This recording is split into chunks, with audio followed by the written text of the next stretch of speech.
barkaatu mbokk ñu leen ziar waat ñaan leen jàmm yéen ci Biassa TV tey la altine fukki fan ak benn ci weeru novembre 2024 ñu tàmbali xibaar yi dañ koy door rek coowal génn àdduna kii di Mamadou Moustapha Ba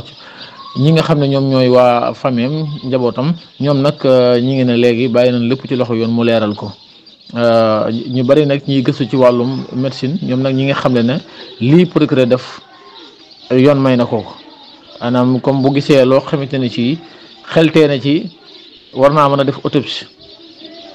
waaw kon nag waa njabootam ñoom nee nañ bàyyi nañ lépp ci loxol yoon. moom moo génn àdduna fële ca diwaanu Thiès muy lu doy waar moom nag dañ ne li mu dorogew moo bari ci benn boîte de nuit lañ ko fekk mu génn àdduna loolu nag police ibbi na ci enquête ba arrêté ci lu toll ci 8 personnes.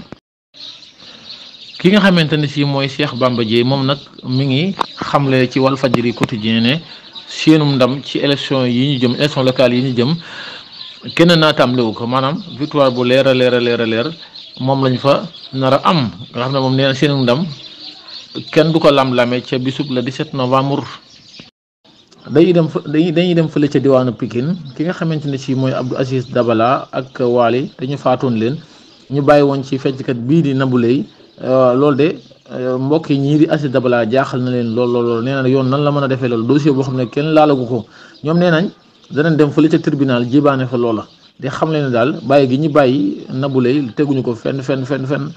loolu jaaxal na leen lool ñoom nee nañ yoon ba gannaaw ba mu duggee ci dossier bi xarañte gam ca wane woon une semaine mu boucler lépp loolu nag dañuy sàkku ak leeraange ci bàyyi gi ñu bàyyi Nabou Leye ginnaaw benn weer bi nga xamante ne si dexu Sénégal gi nangu na fële ca département bu Bakel meeru Baalu nag moom mi nga xamle ne dex gi nag li mu moom la jël waaye nag dégâts yi moo ëpp nga xamante ne si bis na nga tey bii di 11 novembre ci la dex gi nangu woon département de Bakel.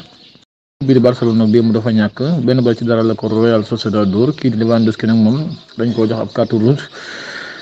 ki nga xamante ni si mooy Noah Fadiga di doom ci Khalilou Fadiga international sénégalais moom nag démb fële ca Belgique gannaaw ba muy football dafa amee benn malaise bañ tiitoon ci lool waaye nag finalement mujjee naa jukk